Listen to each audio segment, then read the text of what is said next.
ഷീജാസ് ക്രിയേഷൻസിലേക്ക് എല്ലാവർക്കും സ്വാഗതം. ഇന്ന് നമ്മൾ എല്ലാവർക്കും വളരെ പ്രയോജനപ്പെടുന്ന 2 കിടിലൻ ടിപ്സുമായിട്ടാണ് വന്നിട്ടുള്ളത്.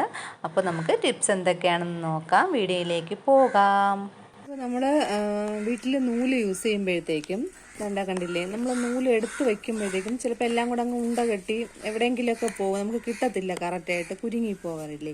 അപ്പോൾ അങ്ങനെ വരാതെ എളുപ്പം നമുക്ക് നൂലിൻ്റെ ബാക്കി കണ്ടുപിടിക്കുന്നതിന് വേണ്ടിയിട്ടും നൂല് ഉണ്ട കെട്ടാതിരിക്കുന്നതിന് വേണ്ടിയിട്ടുമുള്ള ഒരു ടിപ്പാണിത്.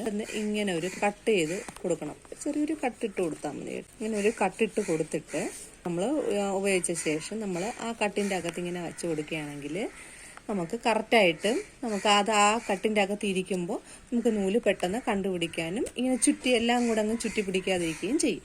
എളുപ്പം നൂല് നമുക്ക് എടുക്കാൻ പറ്റും. ക്ലോസറ്റ് ക്ലീൻ ചെയ്യുന്നതിനുള്ളതാണ്. ക്ലോസറ്റ് ക്ലീൻ ചെയ്യണമെന്ന് പറഞ്ഞു കഴിഞ്ഞാൽ അതിലും ഒരു വ്യത്യാസമുണ്ട്. നിങ്ങളെ വീഡിയോ കണ്ടു നോക്കണം ഫുള്ളായിട്ട്. അപ്പോൾ നമ്മൾ നമ്മുടെ ഡേറ്റ് കഴിഞ്ഞ പഴയ ഗുളികളൊക്കെ ഉണ്ടല്ലോ, അല്ല ഒന്ന് എടുക്കണം. ഏത് ഗുളിയായാലും കുഴപ്പമില്ല കേട്ടോ. ഇതിനെ നന്നായിട്ടൊന്ന് പൊടിച്ചെടുക്കണം. അപ്പോൾ ഞാനിപ്പോൾ ഇവിടെ ഒരു ഇടികല്ല് വെച്ചിട്ട് ഇത് നന്നായിട്ടൊന്ന് പൊടിച്ചു കൊടുക്കുകയാണ്. അപ്പോൾ ഇനി ബൗളിലോട്ട് ഇട്ട് കൊടുത്തു. ഇനി അതിലോട്ട് ഞാൻ കുറച്ച് സോഡാപ്പൊടി ഇട്ട് കൊടുക്കുകയാണ്. ബേക്കിംഗ് സോഡാപ്പൊടി ഇട്ട് കൊടുക്കുക. അതിലോട്ട് ഏതെങ്കിലും ഒരു ഡിഷ് വാഷ് ലിക്വിഡ് ഒഴിച്ചു കൊടുത്താൽ മതി.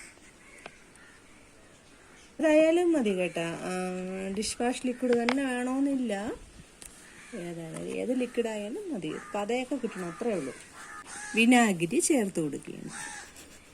വിനാഗിരി ചേർത്ത് കൊടുക്കുമ്പോഴത്തേക്ക് നന്നായിട്ട് ഒന്ന് പതഞ്ഞ് പൊങ്ങും. ഇനി ഇതെല്ലാം കൂടെ കിടന്നും കൊണ്ട് ഒരു റിയാക്ഷൻ ഉണ്ടല്ലോ, വിനാഗിരിയും ഗുളികയും ബേക്കിംഗ് സോഡയും എല്ലാം കൂടെ സൊല്യൂഷനായിട്ടുണ്ട്.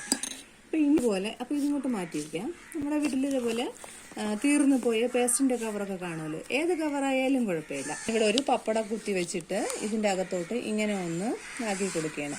അപ്പോൾ ഈ കവർ ഒന്ന് വീർത്ത് വരും. നമ്മളിങ്ങനെ ഒന്ന് തട്ടി അതിങ്ങനെ അങ്ങ് പൊക്കി കൊടുക്കണം. ഇപ്പോൾ ഇതൊന്ന് വികസിച്ച് വന്നിട്ടുണ്ട്. സൊല്യൂഷൻ നമ്മൾ നിറയ്ക്കണം. ഇങ്ങനെ നിറച്ച് കൊടുക്കുകയാണ്. കുറച്ച് സമയം എടുക്കും ഇതിൻ്റെ അകത്തോട്ടൊന്ന് ഫില്ല് ചെയ്തെടുക്കാനായിട്ട്. അപ്പം ഞാൻ ഇതിൻ്റെ അകത്തോട്ട് നിറച്ചിട്ടുണ്ട്, ഫുള്ളും നിറച്ച് കൊടുത്തിട്ടുണ്ട്. ഞാനിതിൻ്റെ ക്യാപ്പ് വെച്ച് തന്നെ അടയ്ക്കുകയാണ്. ഇനി ഇതിൻ്റെ താഴ്വശത്തുണ്ടല്ലോ, അതുകൊണ്ട് ഈ വശത്തൊരു നമ്മുടെ ഒരു പിന്ന് വെച്ചിട്ട് ഒരു 5-6 ഇതുപോലെ രണ്ടെണ്ണം മതി, ഇതുപോലെ ഒരു ഓട്ട ഇട്ട് കൊടുക്കണം. ഒന്ന് കെട്ടി കൊടുക്കാം. നമ്മുടെ ഫ്ലഷ് ടാങ്ക് ഉണ്ടല്ലോ, ഫ്ലഷ് ടാങ്കിൻ്റെ അകത്തോട്ട്, അപ്പം ഇത് ഫ്ലഷ് ടാങ്കിൻ്റെ അകത്തോട്ട് ഞാൻ ഇവിടെ കുറച്ച് ഇതാക്കണ്ടല്ല, ഇതിൻ്റെ അകത്തോട്ട് ഇതിങ്ങനെ പതുക്കെ ഇട്ട് കൊടുക്കണം. ഇട്ട് കൊടുക്കുമ്പോൾ ഇപ്പം ഇതാ വെള്ളത്തിലോട്ട് ഇട്ട് കൊടുത്തു. കാണാൻ പറ്റുന്നുണ്ടോ എന്ന് എനിക്ക് അറിയില്ല. വെള്ളത്തിലോട്ട് ഇട്ട് കൊടുത്തു. ഇതിപ്പോൾ ഒന്ന് അടച്ചു കൊടുത്തു. അപ്പം ഇതിപ്പോൾ നമ്മൾ ഫ്ലഷ് ചെയ്യാൻ നേരത്ത് ഇത് ഈ ക്ലോസറ്റിലൊന്നും കറയൊന്നും അങ്ങനെ പിടിക്കത്തില്ല.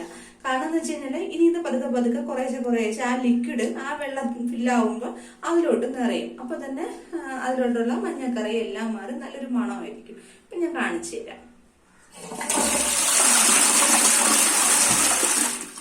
ഉണ്ടോ, ആ ഒരു പതയും ഇതൊക്കെ വരും, മഞ്ഞക്കറിനെ പിടിക്കത്തില്ല. അപ്പൊ നമുക്ക് ഇതുപോലെ ചെയ്ത് കൊടുത്താൽ മതി. ഇത് ഈ വെള്ളത്തിൽ തന്നെ ഇങ്ങനെ അങ്ങ് കിടക്കും കേട്ടോ, തൊടിന് അങ്ങ് കിടക്കും. ഇതുപോലെ ചെയ്തിട്ടിരുന്നാൽ മതി. നന്നായിട്ട് ടോയ്ലറ്റ് ക്ലീൻ ആവുകയും ചെയ്യും. അപ്പോൾ നോക്കണം.